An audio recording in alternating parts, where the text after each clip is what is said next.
In a season that's already been marked by tension, upheaval, and shifting power dynamics, Alpine has once again taken center stage.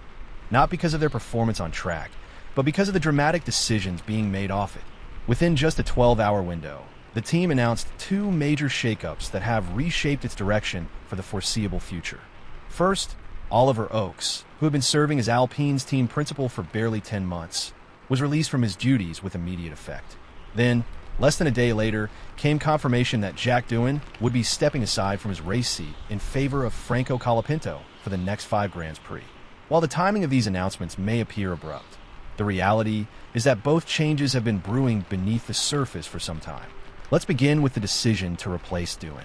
On the surface, it's presented as a short-term evaluation, a rotation strategy designed to give Alpine a clearer picture of which driver deserves to be part of their long-term future alongside Pierre Gasly. But to those who have followed the story closely, it's hard not to view it as a signal of declining confidence in Doohan's current form and a growing desire to fast-track Colapinto into a full-time seat. The Australian rookie, who was tipped for big things upon entering Formula One this year, has struggled to establish momentum in the opening phase of the season. While there were moments of promise, such as an encouraging qualifying performance in Miami and flashes of raw speed in Bahrain, they've been undermined by costly errors, including 2 heavy crashes and a first-lap retirement in his home race at Albert Park. Jack Doohan's story isn't one of failure. It's one of immense pressure, high expectations, and unfortunate timing.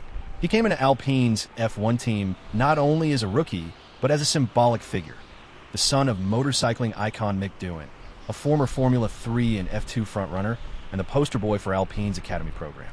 Yet in Formula One, sentiment doesn't guarantee survival. Alpine's position in the Constructors' Championship, hovering near the bottom in a highly competitive midfield, leaves no room for prolonged driver development at the expense of points. As the 2025 season unfolds under new regulations and with increasing financial scrutiny from sponsors and stakeholders, teams are making quicker and bolder decisions. Doohan, unfortunately, has been caught in that crossfire. Meanwhile, Franco Colapinto's arrival is anything but random. His journey into this seat began long before this week's announcement. After impressing in the final 9 races of 2024 as a substitute for Logan Sargent at Williams, Colapinto showed just enough to spark interest, not only for his potential behind the wheel, but also for what he represented off track.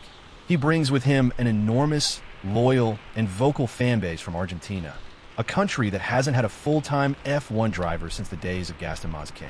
His rise has sparked national pride, and in Argentina, he's quickly become the second most talked about athlete behind Lionel Messi. That's not just PR gold, it's valuable leverage in the political and commercial landscape of Formula One. Colapinto's brief stint with Williams in 2024 had its ups and downs. He scored points in 2 of the 9 Grands Prix he contested, proving that he could hold his own in the midfield. But his run was also marred by inconsistency, including 3 heavy crashes that reportedly racked up significant repair costs that may have cooled Red Bull's initial interest, which at one point was seriously considering him as a future option for Racing Bulls or even a main Red Bull racing team. In the end, Red Bull passed, but Alpine saw something else, a young driver who could grow into the role, who already had experience in high-pressure environments, and who, crucially, came with financial backing. That backing, according to sources within the paddock, played a role in Alpine's decision to elevate him to a race seat. But this isn't simply about money. Colapinto represents a fresh energy for a team desperate to find stability and direction.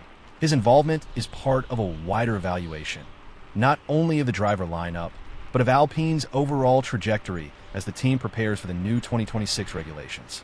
With the current season already shaping up to be a transitional one, giving Colapinto 5 consecutive races allows Alpine to assess him under a wide range of conditions, across familiar tracks like Imola, Monaco, and Barcelona, and more unique challenges like the high-speed Red Bull Ring in Austria and the bumpy streets of Montreal.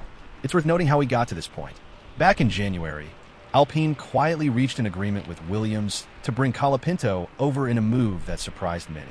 Williams team principal James Vowles explained the arrangement as a kind of loan, clarifying that Colapinto remained a Williams driver long-term, but needed real-time experience behind the wheel of a Formula One car to continue developing. Vowles stated clearly, the best chance he has is with Alpine. After a period of time, he'll return to Williams. In that light, Colapinto's stint with Alpine may be temporary, but that doesn't make it insignificant. In fact, it might be one of the most important 5-race runs of his life. Doohan, for his part, has taken the decision professionally. Reports suggest he remains with the team in a reserve capacity and will continue to support the operation behind the scenes, including in simulator work and setup development. There's still hope he might return for the British Grand Prix at Silverstone, an event that could serve as a natural reset if Colapinto doesn't deliver. But even that return would depend on how well he performs out of the spotlight and whether Colapinto seizes this opportunity. In many ways, this has become an internal shootout with July as the deadline. All of this comes amid yet another episode in Alpine's ongoing leadership saga. Oliver Oak's sudden resignation, after just 10 months in charge, is the latest twist in what has become a pattern of instability at the top. Over the last 2 years, Alpine has undergone a staggering number of high-level changes. CEO Laurent Rossi departed in 2023, which triggered the exits of team principal Otmar Safnauer, sporting director Alan Permane, technical director Matt Harmon, chief technical officer Pat Fry, head of Aero Dirk de Beer, and former team advisor Davide Brivio. It's been a revolving door of leadership, each exit leaving a bigger question mark over Alpine's long-term vision. Oaks, a former boss at Hi-Tech in the junior categories, was seen as a youthful and ambitious leader. He was brought in under the guidance of Flavio Briatore, Alpine's executive advisor and a name synonymous with controversy and control. Briatore, who once led Benetton and Renault to titles, but also served a lifetime ban, later overturned, for his role in the infamous 2008 Crashgate scandal, is now back in charge. While some fans may view his return as a step backward, others argue that Alpine desperately needs someone with authority, conviction, and deep F1 experience. Whether Briatore can steady the ship or further complicate the structure remains to be seen. Alpine sits 9th in the Constructors' Championship with just 7 points. That's not a reflection of their budget or their technical capability. It's a reflection of their inability to find cohesion. The car isn't dreadful, but it's not strong enough to mask errors, whether they come from strategy, leadership, or the drivers. Every point matters in the tightly contested midfield, and every decision now carries amplified consequences. That's why the driver switch and team principal shakeup, while jarring, might be exactly what Alpine needs. A reset button at a time when the team is rapidly losing traction. Looking ahead, the next 5 races will serve as a proving ground not only for Colapinto, but for Alpine's revised leadership model. The triple header of Imola, Monaco, and Barcelona offers contrasting circuit profiles, testing both mechanical grip and driver confidence. Canada's circuit will challenge braking stability and straight-line efficiency, and the Red Bull Ring in Austria will require high-speed precision. For Colapinto, it's a crash course in what it means to be an F1 driver. For Alpine, it's a window into the kind of future they might want to build and who they want to build it with. It's a pivotal moment for the team and its 2 young drivers. Franco Colapinto has been handed the chance to stake a permanent claim. Jack Doohan has been asked to watch, reflect, and prepare. What happens next will be shaped not just by lap times, but by resilience, adaptability, and how each individual responds to pressure. The stakes are clear. A future in Formula One hangs in the balance. And if there's one thing that this sport continues to remind us of, it's that opportunity often arrives dressed as adversity.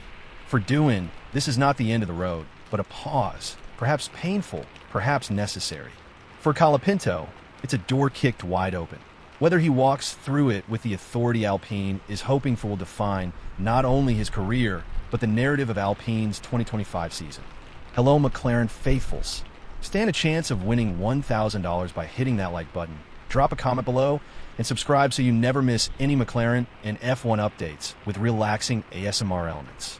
McLaren Faithful's YouTube channel is now covered in English and multiple languages. Your support is what keeps this incredible community growing stronger every day. It costs you nothing to like and subscribe, but it helps the channel tremendously. Let's continue the conversation and share our passion for McLaren and F1 together. As a YouTube member, you can also discover my journey as a passionate creator navigating life with challenging disabilities. Despite the obstacles, I'm determined to follow my dreams and share my love for McLaren and F1 with the world. By becoming a YouTube member, you'll not only be supporting my dream, but you'll also gain access to exclusive content, including untold stories of legendary F1 drivers and much more. Your support can truly make a difference in my life, helping me continue to do what I love. Join McLaren Faithful's membership below and enjoy.